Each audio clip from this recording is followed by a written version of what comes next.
Kick and go all night. Hi. Oh,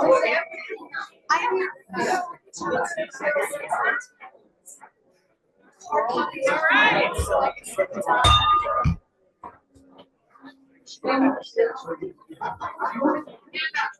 Good morning, everyone.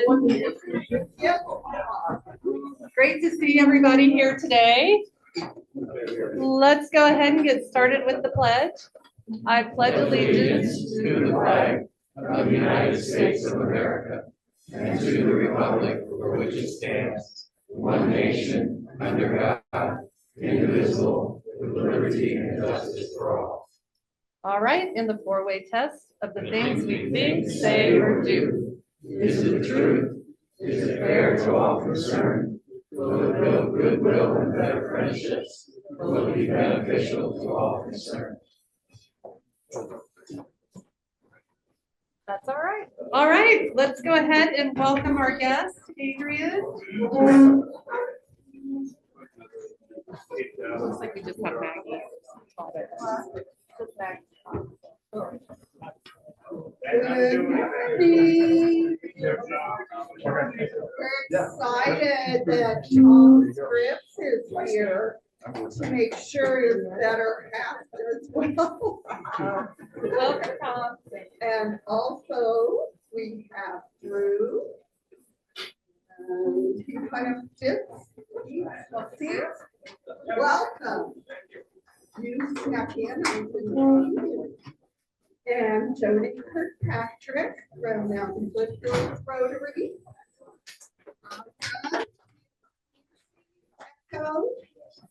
And Maren Schreiber from Mountain Foothills Rotary. Welcome and welcome. Okay, guys. I think we have a couple seats maybe back here by the bar. And we're going to grab some more chairs. We've got a big crowd today. Yeah. Glad to be, and Jen and I are glad to be back. Kind of. I don't know if you know, but we were in Italy. Very nice. All right. So what day is May 1st? We all know it's May Day, but did you know it's National Rotate Your Beer Day? So you know how you get those bad beers in the back of your fridge, bring them forward and clean them out. It's also Sauvignon Blanc Day and Learn to Ride a Bike Day. So lots of fun stuff. Today? No, it's not. Coming up is Cinco de Mayo. Somebody wants some tequila, huh, there, Bob? All right. So Rotarians in the Wild. The last Saturday, Young Rotary had their gather and feast. No, right? Gather and feast. Gather and give. Okay. Sorry. I think I've called it 5 different names. Anyway, these are our young Rotarians who have done so much this year, and I've seen them more at our events than any other time that I've been in Rotary. So thank you to Fitzy and to Michelle for encouraging them to get involved. But the event was a fun event. They made ceramic bowls. They actually had food donated from Tuscany Tavern, and I think they raised it, I hear, like $720, $750 or something like that to give to Echo.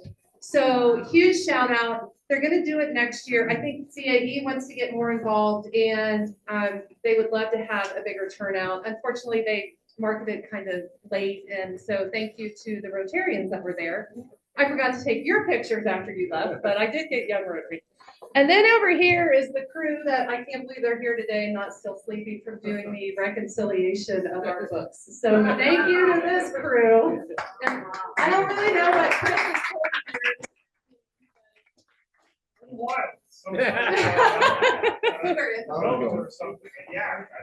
So thank you guys. I know Kurt put a shout out a second time for some people, and you guys came to and got it done. So thanks.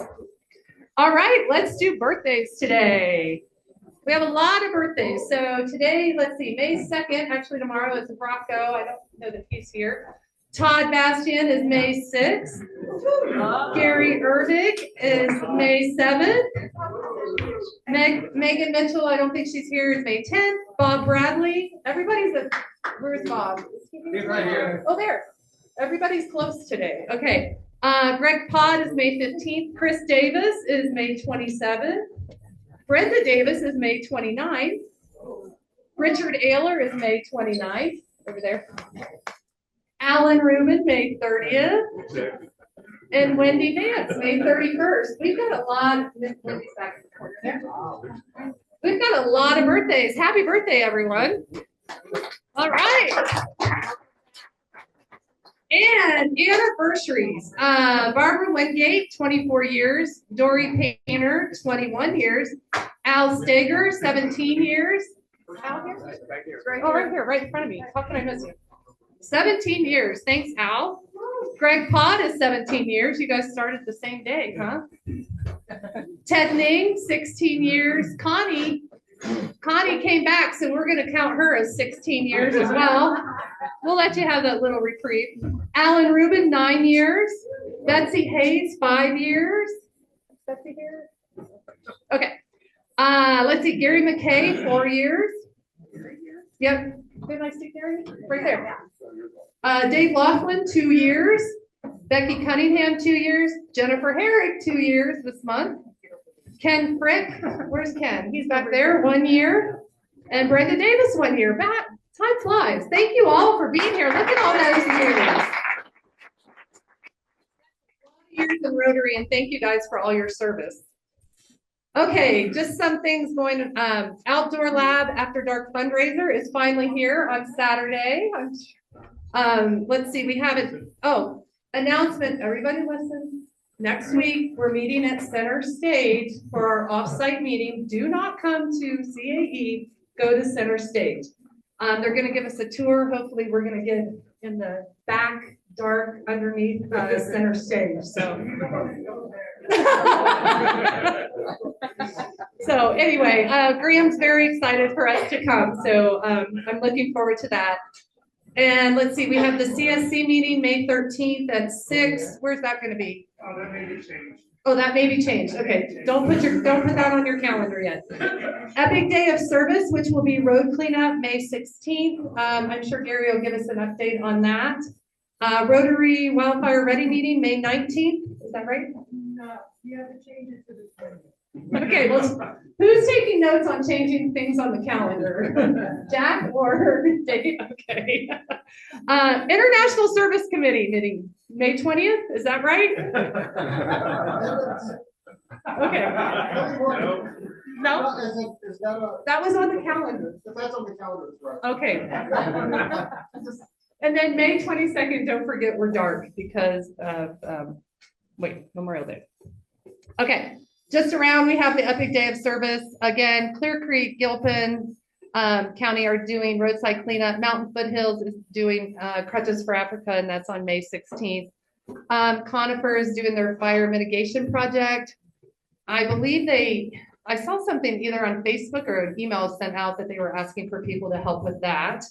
And then annual Memorial Day ceremony and America 250th celebration is May 25th at Buchanan Park.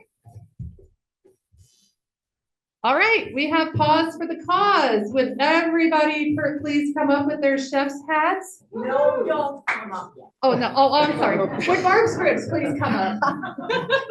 Just saying, we got it all for you. I know, I'm Be our guest, be our guest, put our service to the test. Wrap your neck around your chin, my dear, and we will do our best.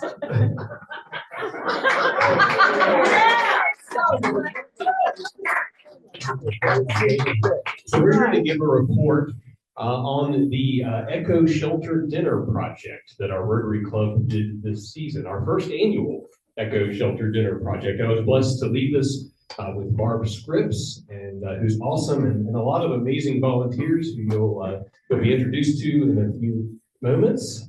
But we had a great, successful season. The shelter wraps up its season Sunday night, May 3rd. And our final dinner was on Thursday, April 16th. So we wanted to give you a few facts about this season. We served over 150 meals for the guests as well as the volunteers that were serving that night. We had 6 evenings. We did the second Tuesday of the month starting in November. And except for the Thursday that we had to do April 16th. Anyway, they were wonderful, and people stepped up to the plate and made delicious meals, and you'll meet all of them. Yes. Oh, that's right. You guys gave us $700. Thank you very much. Thank you to the foundation for We $700. totally appreciate that. And we had some left over that we gave back to the sheriff. So we would like to introduce you to our wonderful volunteers this season. Starting with the chefs. Now you can come up with it. Wait a second, one by one. Okay, Erica Sprinkle, chef extraordinaire. Woo! Rita Tarver, chef extraordinaire. Anita Snyder.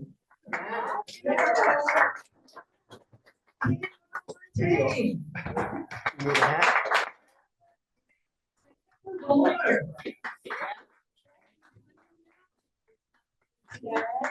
Chris Whittle was a chef. John Hayes were chefs, they're not here today. And also, as a last but not least, we're inviting up Chuck Adams because Right there. and he's another chef. Just saying, because okay. But Chuck has his own night of serving meals at the shelter with his wife.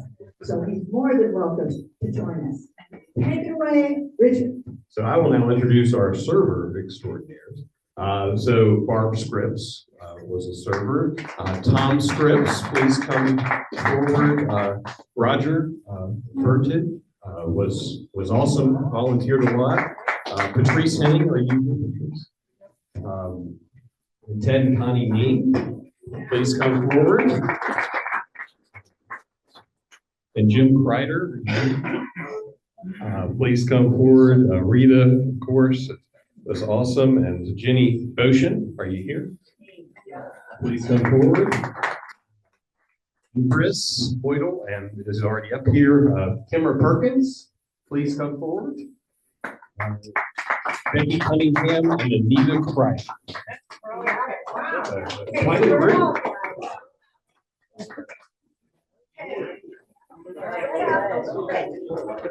Okay, now to wrap up the season, it's only fitting that we sing. Course by course, one by one. Shout. Enough.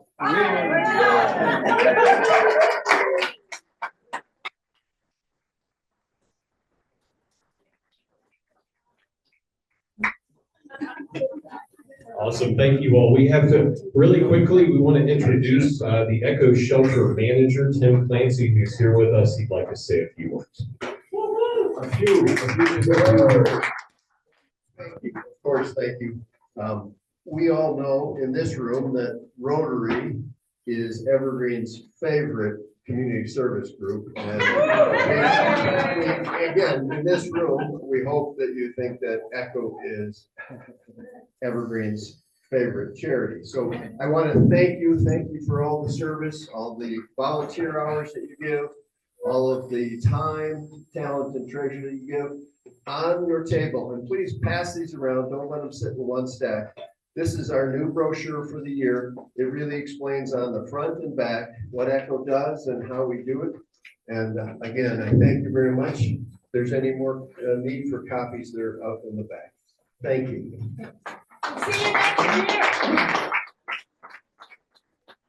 is, thank you to everyone who volunteered. And if you didn't get a chance to do it this year, do it next year. Thanks to Barb and Richard for coordinating that. So before we get to Happy Bucks, I'm gonna have Fitzy come up.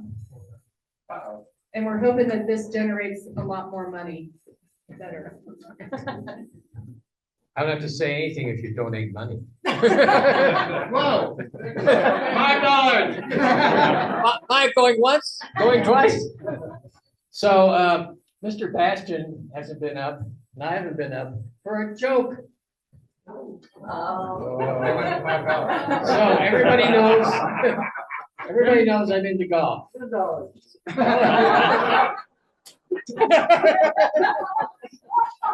So,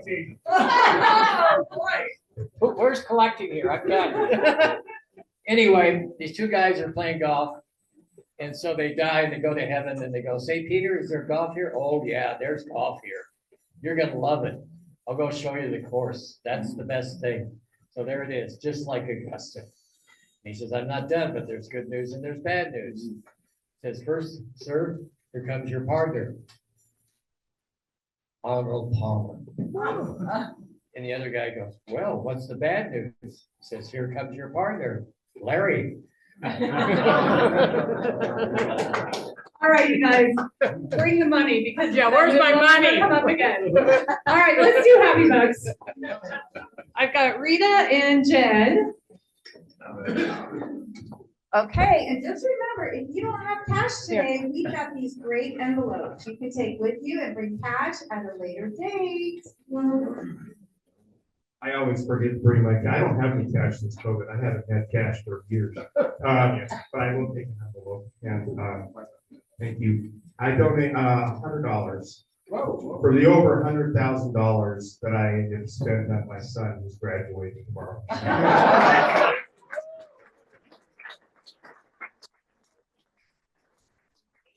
That's for the IOU and also just we have rain or snow. Yeah.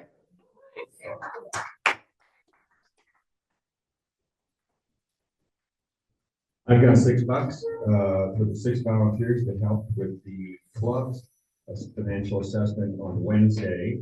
And that was David Stansbury and Chris Davis. And you saw the picture of Chris and Gary and Jen and Bob Wallace that helped with yesterday's foundation assessment. We got those done quickly and clean. I'm grateful for the most beautiful drive here that I've seen in so long. Elephant View, Bergen Peak, all covered this way. And I also have 10 happy bucks for the 10 elk butts that I saw.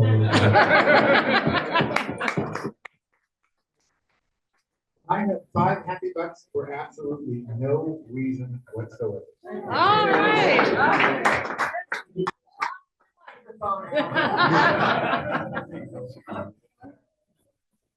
To give a shout out to Megan and Cactus Jacks for donating the food for Michael Goodfellow's memorial service. It was beautiful. Oh, good.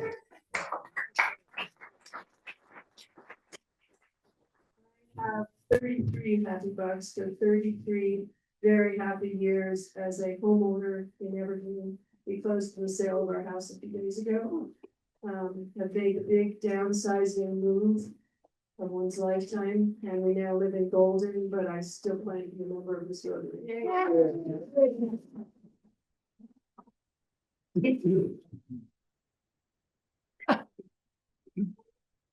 have 2 tickets to Center Stage next Saturday night, and I'm unfortunately not able to attend. So, but it is, oh yes, it's Spotlight and Shadows, which is their annual gala, including dessert, hors d'oeuvres, and 1 drink. So see me or email me. I'm kind of lost. And I have 5 happy bucks for Kayla Montaigne. Because the way she organized our young Ryla interviews this past week, and she's the one who organizes, brought 26 donuts for the 26 young people that we're interviewing. And if anyone has any doubt about the future of our country, please come next year and listen to these kids. We had 27 kids actually who were interviewing, and their passion, their enthusiasm, their integrity, their organization was fantastic. And these are 13-year-old kids. So Kay, thank you for doing that. And also, she's the one who had to reach out to them to say who made it and who didn't. And she does it in such a gracious way. So to Kay. And one other note on did you know, I Googled it. Why do chefs wear the tall hats? Because all our Rotarians are wearing these tall hats. Apparently it has to do with safety, hygiene, and hierarchy. And because of the height of Erica, you are the #1 chef. That's right. They were #1. Thank you. I'll just follow up. The reason Steve knew how many donuts is because he was guaranteed one if a kid didn't take one. So he was covering all the time. All right, anything else? Okay. Thank you, guys. What's happening? I think. All right. Okay, we have two red bag graduations today. Yes, if I could please have Anita Kreider and Wendy Vance come on over.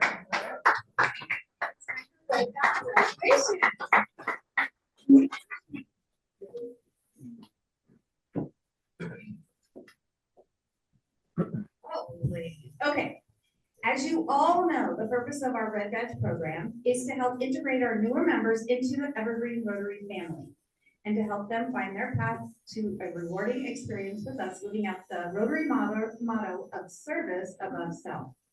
Please join me in congratulating both Anita and Wendy for graduating from the Red Badge program.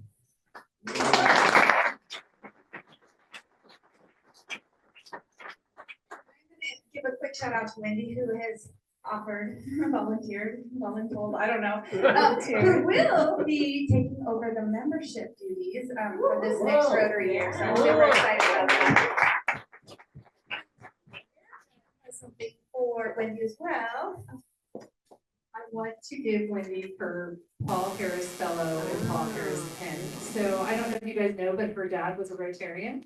And he gifted her some coins so she could be a Paul Harris Fellow. I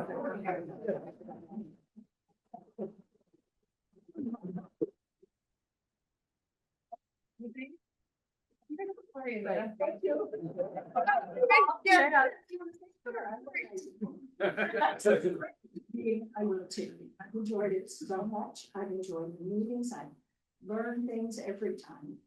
And I've enjoyed getting to know a lot of you.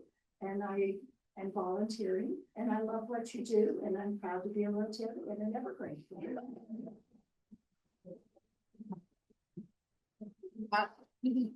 All right. See what's next here. Oh, sorry, I should know this. Oh, it's announcements. So please come up and make sure you state your name, and so that Jen can write that down. So who do we have coming up? Hey, LaMontagne. You heard from Steve what an amazing experience it was to interview 27 kids. It was a very long day, but had a great team. Wendy Vance, Ken Frick, Betsy Hayes, Steve Bizia, and myself. Just an amazing group of kids. And we did accept the club is paid for 10 slots, which is $800 per kid to go to this week-long leadership camp. 3 individuals from this club have donated 3 additional camperships, so we're sending 13. That still means that I put them on a waiting list. I didn't turn them down specifically. But I thought I'd throw out to the club, the camp could take more campers if we could fund it. And so any individual member who'd like to donate a partial or a full campership, which is $800, I would gladly receive your donation and pass it on to the foundation. So thank you for your consideration. Let me know if that's a possibility. I'm Rita Carver. Is this on? No? Go ahead. Yes. Yes? Oh, okay, well, a little over a month from now, we're having our Rotary. Oh, Okay. A little over a month from now, we're having our Rotary Book Club. It's going to be at 5 o'clock at Jenny Boatman's house. And I'll be emailing out all that information. And it's a course by Geraldine Brooks. I'm not ready yet, but I will. Just a really short explanation of it. It says, based on the remarkable true story of the record-breaking thoroughbred Lexington horse, is a novel of art and science, love and obsession, and our unfinished reckoning with racism. Danny has read it, right? Great book. Great book. Great book. Okay, good. Well, everybody, join us. Last time we had 17 people. It was fabulous. So we have a really fun time.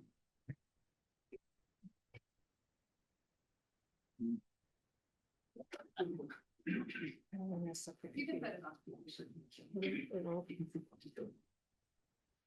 Greetings from Mountain Foothills Rotary. I'm Jody, whose name tag won't stick, so we'll lay that down.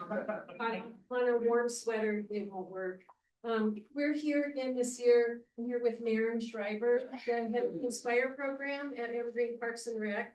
They're a 50% recipient of the annual Andy Smith Senior Golf Tournament. One more time, folks, the Smith family still wants to do it. God love them. So we'll be at High One on Monday, July 13th, 8 a.m. shotgun start. We have a website that's on the materials that we'll be passing around. Please take a poster or flyer if you have anywhere you can hang this or people you can share it with. Mary will be passing brochures. Again, take as many as you want. We have some more. If you have any questions about the Inspire program or any of the other charities, we also donate to Resilience 1220. Very important this year with what happened in Evergreen. And Crutches for Africa, mobility devices for third world countries. Is that a way to put it?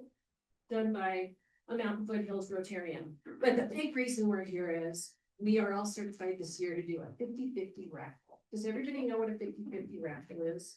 No. So you give us some money. In this case, it's $20 a ticket. We have 500 of these tickets. We intend to sell all of them, which means the winner will receive $5,000. We split the pot. So the charities will keep half and the lucky winner gets half.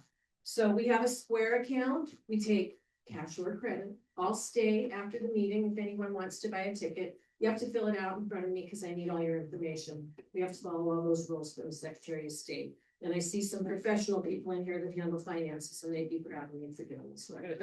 So, as for the Secretary of State, please think about buying a raffle ticket. We'll be around at the concerts, and you can buy them at the recreation centers, but this is a big part of the money that we make. The golf tournament with High One takes a lot of the money, as you can imagine, but it's your chance to play High One. So that's why a lot of people still do it. It's a ton of fun. We play games, we have prizes. We need sponsors. And if you'd like to sponsor, we have many sponsor levels, or we'll take donations of any amount. If you want to donate $5 on the website, we'll be really grateful. If you want a really pretty sign displayed on a pole the day of the tournament, that's $350. And then it goes up from there. But we will take any amount. So I'm going to start passing these this way, if that's okay, and annoy you during the meeting. And Marin's going to pass those. I'm not going to pass these because we kind of guard these with our life. But if you want to see me, I'm going to be in the corner the whole meeting. Marin has another meeting to go to. Does anybody have any questions? I will tell you, we always get the good weather. We have the morning start. Colorado Golf Association has the afternoon start. They always get horned off. We almost never get horned off. So think about joining us and we'll have a lot of fun. Thanks so much for having us this morning. Wow.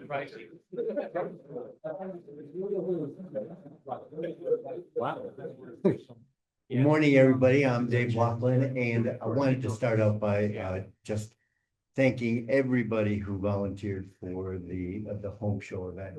I see many faces here of people who really helped make the home show a success. Just so you know, we got, I want to say, about $30,000 collected. It cost us about 10,000 to put the show on. And so we've got 20, which we split with Conifer. So we got $10,000 out of the deal. That's rough. I'll get you more accurate figures here. But just wanted to let you know that and give you an update. The other thing I wanted to mention real quickly is the Salvation Army summer camps. Apparently it's summer camp time. The Salvation Army puts on a summer camp, and they do it up at Estes Park. They've got openings that they wanted me to tell you guys about. We've got 7 to 12 year olds that we've got openings for the week of June 22nd to the 26th. That's the Discovery Camp, and I'll get a notice out here to you guys today, but wanted to let you know that we've got openings that we can give you. All right, thank you.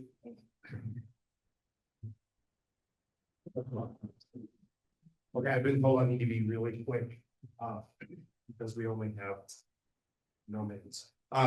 Who here in this room knows a family that lives in Evergreen, Colorado?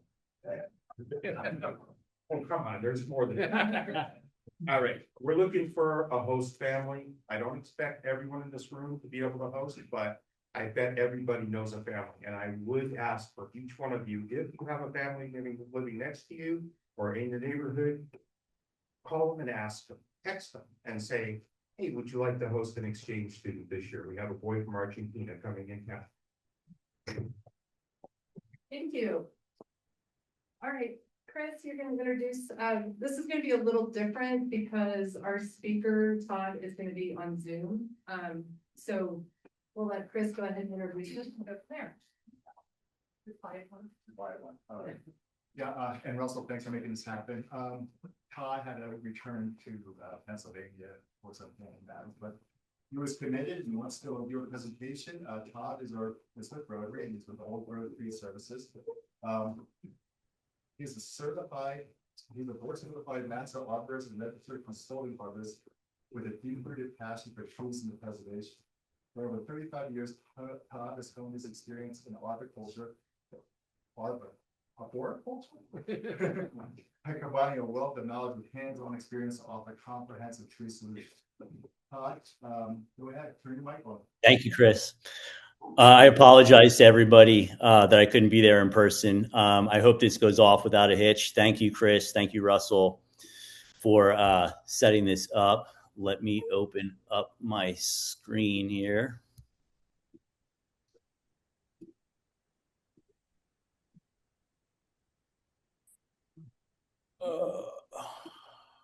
There we go. Okay. I hope everybody can hear me okay. When I give this talk, I typically don't frame it as a mountain pine beetle talk. I frame it as a pine beetle complex talk, and we'll get into that a little bit later. But moving on, this is the guy that everybody's talking about, mountain pine beetle. If you haven't seen them, it's pretty impressive the damage they can do, being as they're about the size of a grain of rice. The way that these guys, their mode of action is a mass attack. So one of these little guys isn't doing nearly as much damage as the entire group. And that's why they tend to all leave the tree and fly typically at the same time of year. Before we really get into this, I just want to go over a little bit of basic tree biology so that we understand how these guys are creating so much havoc and how those guys can do so much damage to so many trees. So let's go back to a little bit of 7th grade biology. We have the outer layer of the tree, which is the living layer and is translocating all of the essential nutrients. On the outside, we have what's called the phloem. The phloem is responsible for translocating all of the nutrients laterally and horizontally up into the tree and through the leaves down to the root system. Beyond that, we have the xylem, which is responsible for translocating the water and the nutrients up from the tree from the root system. So if you think of a tree sort of as a straw, it's basically has that same function. It's combining all those nutrients, all the water and everything into condensed, basically a straw or vascular tissue, and moving that material up and down throughout the tree and dispersing it. As the tree photosynthesizes, it creates sugars. Those are translocated through the tree and down through the phloem. So here you have a picture of a mass attack tree. What you're seeing there is resin. So it's not sap. There's a little bit of difference there. So the sap is what we just talked about. That's the liquidy material that contains the sugars, the starches, and all that good stuff, all the minerals, and it's locating through the tree. The resin is actually created by the tree as a defense mechanism. So resin actually contains toxins that are potent to the pine beetle. It's one of its defense systems. So it creates this resin. It tries to push the beetle out of the tree and then actually has a toxin in it, which can help kill the beetle before it enters the tree. The problem is that resin is mostly made up of water. So when you have a year like this past year, where we're in a significant drought, the tree struggles to create that resin, making it easier for mass attack and the beetle to enter the tree. This year, you'll more than likely see trees with just sawdust. You won't see these popcorn type pitch masses because of the lack of water and the stress that the tree is under, thus making it even easier for the beetles to attack the trees.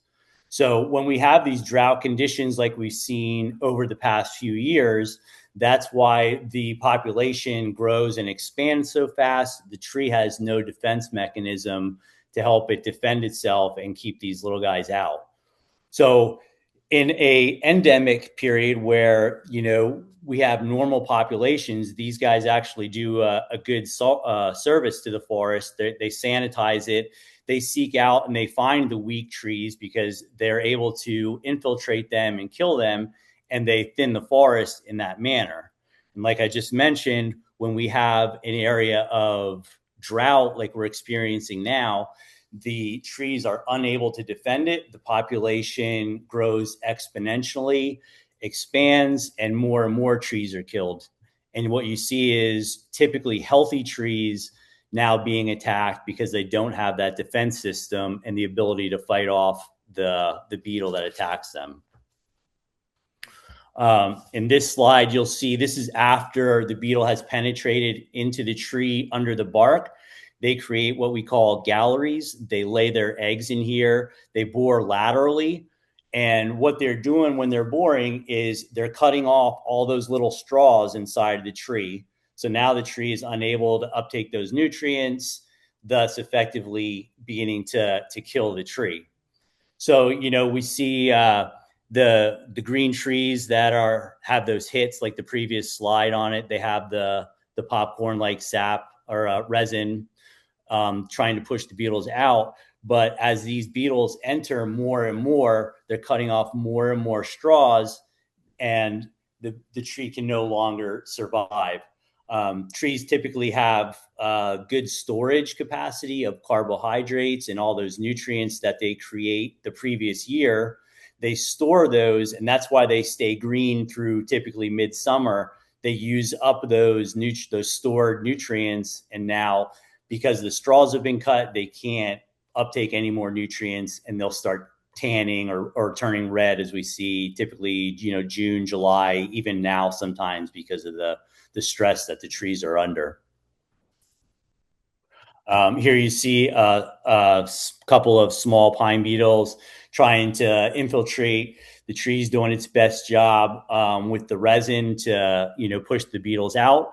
But like we said, they're mass attacking. So it's not just one or two. Sometimes you get hundreds and hundreds of attacks. And even a healthy tree doesn't have enough resin to push all those beetles out. So the beetles typically overtake the tree and begin to slowly have the tree decline and die probably the next season. The beetles don't just kill in that manner. They have a twofold attack. So what they also carry is something that's called a blue stain fungi. And here you can see a cross section after this tree has been attacked. The beetles carry the blue stain fungi, the spores, on their bodies. And as they enter the tree, the blue stain fungi actually colonizes in the tree, advances very rapidly. You can see here it has already spread down through the phloem and effectively helps clog up the vascular tissue. Thus, the tree can no longer push resin out. More beetles are able to attack. And also the blue stain serves as a food source for the larvae as they develop through the winter season. So it's not just the beetles cutting off that straw. They're using the blue stains symbiotically to help them get established in the tree and effectively kill the tree and feed their young. Here we have a typical life cycle. You'll see the attacking adults. They'll start flying typically end of July, beginning of August. They'll lay their eggs. They have 4 instars that overwinter under the bark. They mature again the following year around July. By this time, the tree that they infected has probably started to tan out and die. And now the adults will fly, move on to find new trees and attack and begin the cycle all over again. So what we found is that typically this species of dendroctonous pine beetle, after they infect a tree, they no longer fly. They'll typically die in there after they lay their eggs, after they breed, lay their eggs, and they die. However, some do tend to fly again after they've mated under the bark, and they will go on to attack another tree. This percentage is typically very small with this species, but what happens when you have an epidemic level like we have now, if you had a small percentage, maybe 5% of adults flying again after they've mated, when you're in the epidemic stage, that 5% becomes exponential and you see a lot more of these adults flying and attacking again. So you hear a lot of talk about them having 2 generations now, and it is not necessarily true that they have 2 generations. However, more and more adults are flying. They're not able to complete that entire life cycle before the end of the year, which means that it's not a 2 generation technically. But what we saw this year, specifically with the abnormally warm temperatures, those adults that flew actually were not killed by the winter freeze this year. So not only do you have the larva and the pupa overwintering under the tree, you have these adults, we call them brood parents because they already had, mated and successfully flown to another tree. These parents have survived the winter. And if you peel the bark back, you can see live adults at this time of year, which is not normal. Typically, those would be mostly killed off over the winter. But again, it was so mild this year. So now we have a combination of an epidemic population with an exponential amount more of brood adults that have flown again and survived and living in the trees in the winter. So now what you'll see is these brood adults will start flying here, probably within a few weeks. Typically not a problem, again, because they need mass attack to kill the tree, but we have exponentially more. And the fact that they may not kill the tree by mass attack, but they can kill the tree by introducing a small amount of blue stain fungi. So it's not uncommon for me to find trees right now that only have 1, 2, 3, 5 hits from adult beetles. And again, most trees can fight that off. Trees are significantly drought stressed this year, so that is going to be a struggle. But it doesn't take many beetles to introduce the blue stain fungi. So you won't necessarily have the tree killed by the beetle attack, but the blue stain will, and that typically takes a whole nother season. So they may live all the way through this year until the blue stain gets significantly established and it clogs up all that vascular tissue and cuts off the flow of nutrients up in through the tree. So this is what we're talking about. People are saying they're flying them now. I found this last year in Evergreen. This is on May 15th, which is a full 2.5 months earlier than a typical attack, the late July and August. And what you're seeing here is more than normal. You have more than like the 1 or 2 that are flying. We're in epidemic levels. So they've colonized this tree and essentially been able to kill this tree in May. Again, 2.5 months earlier than typical. And then the other thing that has a lot of people confused and why a lot of people assume there's just a second generation is this guy here. And this is why it's more of a pine beetle complex. This is called a round-headed pine borer. Very similar, almost impossible to differentiate without a microscope. Same mode of action. They attack by mass. They introduce the blue stain fungi. They overwinter in the tree. However, these guys, instead of flying in July, their main flight is September, October, and November. So a lot of people last year were seeing a lot of beetles flying towards the end of the season, and they just made the assumption that this was a second generation of the mountain pine beetle, when in all actuality, it was just a different species, the round-headed pine borer. Now, these guys were typically only native to southern Colorado, and now we're seeing mass attacks all the way up through Evergreen and heading even farther north. It appears that most of the damage that we've seen on the 285 corridor, if you've been up there and seen all those dead trees, is primarily attributed to the round-headed pine borer and not the mountain pine beetle. So just as much of an issue, epidemic levels, but it flies later in the year. And we'll get into the treatments and why this can be an issue and this can be concerning when we're trying to treat and we think we're only treating for mountain pine beetle. And here you see some attacks that we found October 15th of last year, very mild year. Again, associated with a second generation of mountain pine beetle, which isn't the case. This is all round-headed pine beetle. I took samples from these trees, sent it off, and had them analyzed at a lab and confirmed that it was round-headed pine beetle and not mountain pine beetle. So the treatment strategies, and this is where all this kind of ties together and why this is so important. An IPM is integrated pest management. You'll start hearing that more and more as people become more sensitive and more aware of the detrimental effects of applying mass pesticides into our environment. And integrated pest management involves not just the specific treatment, but using cultural practices. So in our forests, we have, mass same age trees. We have monocultures, singular tree species. So by thinning those, creating different age classes for the trees, which typical in endemic levels is much more able to sustain the beetle attacks. We're creating an environment that is less likely to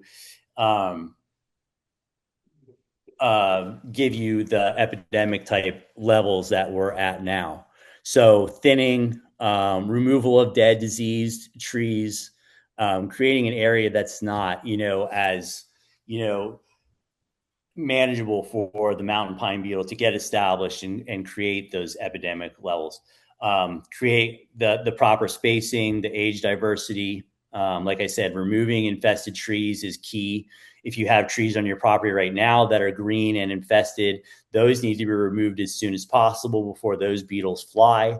There are ways to cut that, and you've probably heard of the solar. You'll see people with stacks of firewood covered under plastic. This works, but it does take some work and management. A lot of times when I visit these properties, I'll find the plastic torn and whipping in the wind, especially with the winds we've had, which really has no effect. So you're essentially just put the tree on the ground, the beetle's still going to fly, and you're still going to have that same issue that you did before. So there's really three treatment methods depending on your property and your level of tolerance for insecticides. Maybe the one that you select. Everybody's probably heard of the verbenone or seen those white packets hanging from the trees. Some of them are green. What the verbenone is it's an anti-aggregate. So as a female beetle enters a tree, it releases a pheromone that is an attractant and tells the other beetles, specifically the male beetles, to attack that tree. It gives them a place to mate, lay their eggs, and then the larvae develop. At the same time, as the male beetles are finding that tree and attacking, they're releasing a chemical that is an anti-aggregate, basically telling the other beetles that this tree's taken, we're going to colonize this tree, go to another tree, helping to, establish the colony and not overwhelm one tree with all the beetles. So this works very well when we don't have epidemic levels. If you have an area where you're seeing a lot of dead and dying trees now, the beetles are already present, the efficacy of verbenone significantly decreases.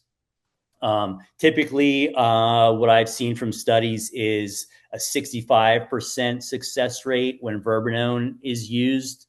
And like I said, the more beetles that are present in the area, the less efficacy you'll see. The picture there you see of the caulk gun is a product called Splat.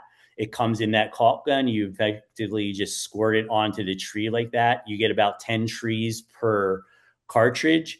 Works, again, very well. It does seem to be working a little bit better than the packets do. The problem that you run into with verbenone is we talked about the beetle complex, and with the round-headed pine beetle emerging later in the fall, this may not have efficacy through the entire season. So my recommendation is, if you're going to go with the verbenone, that you put it out twice, a May application and then reapply in July, so you get continued efficacy throughout the whole season. The next is bowl applications. You all know about the topical sprays that are available, the pesticides. We typically apply in, beginning of May. If you're using carbaryl, which is the recommended by U.S. Forest Service, my concern is that carbaryl has a very short half-life and may not be effective all the way through the season if you apply it in May through November. We use this is the carbaryl. There's also a product called bifenthrin, which is what we use, and I recommend. It has a longer half-life. I feel more confident that if I make an application earlier, I'm getting efficacy through the entire season. The problem with these applications is they are toxic to non-target pests, specifically pollinators, bees. So you do have to be careful when you're using them. They're also toxic to aquatic invertebrates and fish, so you have to be very careful if there's a water source. We typically don't apply within 50 to 75 feet of any standing water or anything like that. The good thing about pine trees is they are wind-driven pollinators, so you don't have the pollinators needed to carry the pollen to other trees. But when you spray, 35 to 50 feet into the air, no matter how careful you are, there is still a drift that you'll see that can accumulate on nearby flowers, flowering trees, and other things that pollinators may hit. These applications work very well, probably an 80+% rate when the timing is right and you get it applied. So this is an option for more featured trees. You know, you wouldn't go out into the forest and start spraying every tree. Typically, you can't do that. You're limited by the length of your hose. And also there are restrictions on how much of this you can put out into the environment. So you can only put so much product per acre. So treating a forest isn't practical, nor is it legal. And then we have a product that's called emamectin benzoate. This is by far the most effective treatment. It's directly injected into the tree. It does have the same toxicity. However, because it's directed into the tree directly, you're not putting any of it out into the environment at all. It's a closed system within the tree. The tree translocates it, puts it out in, and as soon as the beetles start chewing on the tree, they're effectively ingesting the insecticide, and it works very well. I see almost 95% or above efficacy with this. It does give you 2 years of protection, but you have to combine it with a fungicide to fight that blue stain fungi.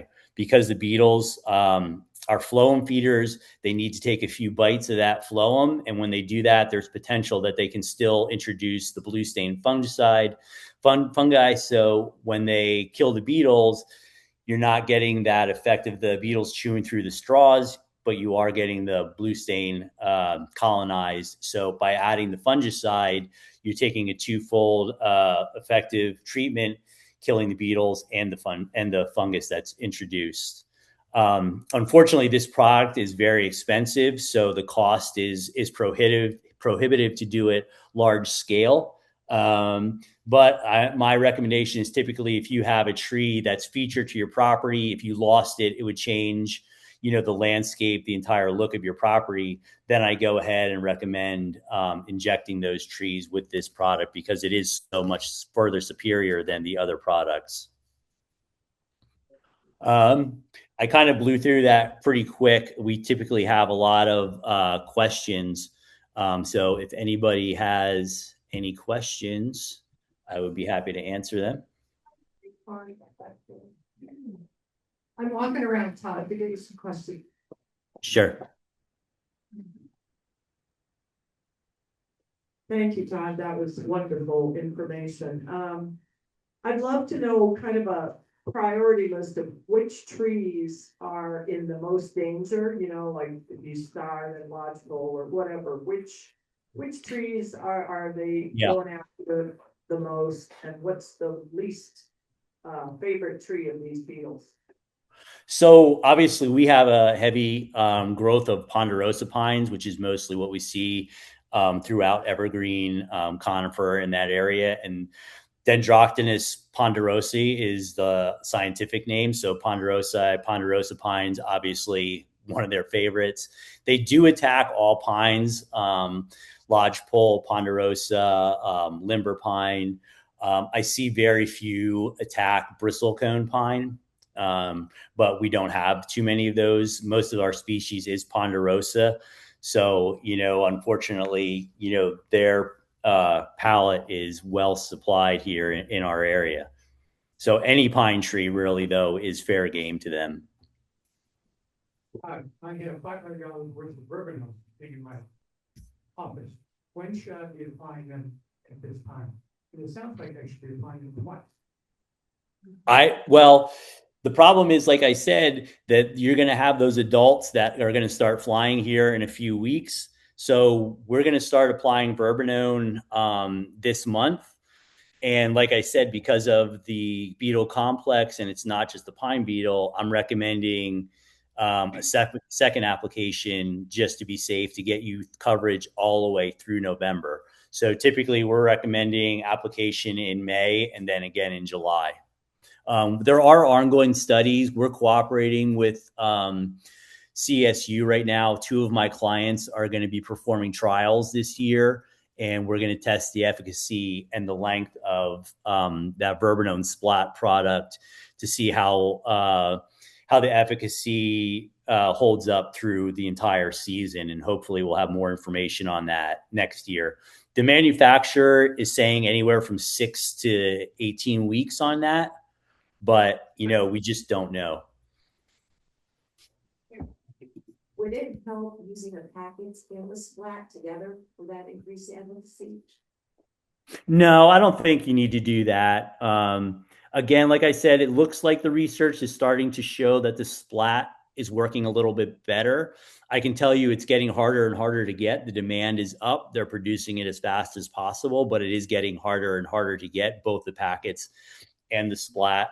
And that's another common question I typically get. If I spray my trees, should I still put the splat up? I don't necessarily think that's necessary. The verbenone packets are relatively inexpensive. Like I said, the splat, you get about 10 trees per tube, and I think that's retailing for around $120. So you're looking at about $12 per tree if you use the splat. And I think the packets are right around like $7 a piece. So, if it makes you feel better and you sleep better at night, go ahead. I don't necessarily think it's absolutely necessary. It's definitely not necessary to use the packets and the splat, though. Right, we have one more question.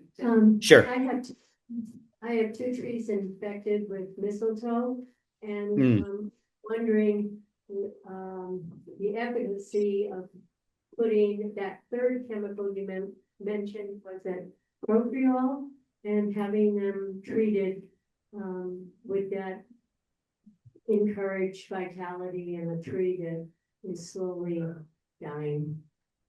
No, unfortunately, it's only preventative. It's just going to help prevent the fungi from getting established. The dwarf mistletoe is a problem around here. And what it does is it stresses the tree out. It's basically a parasite.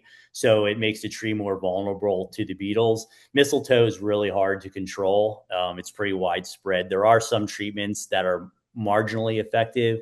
Cutting it out, the infected branches, if possible, is really the best way to go with that. But that last product that I mentioned, the injection, won't necessarily help with the mistletoe at all, or the vitality of the tree.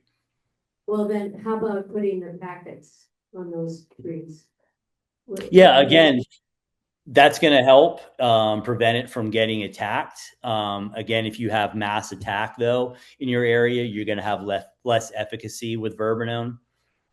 So possibly like a foliar application of the pesticide might be your best bet, depending on how many you have and their location as well. All right, thank you, Todd. That was really informative. I appreciate it. Well, we will donate 60 vials of polio vaccine in your name for speaking today. Thank you. Thank you. Just a reminder, if you guys want to win some big money, see Jody in the back. Thank you all for coming today. Let's go out and unite for good.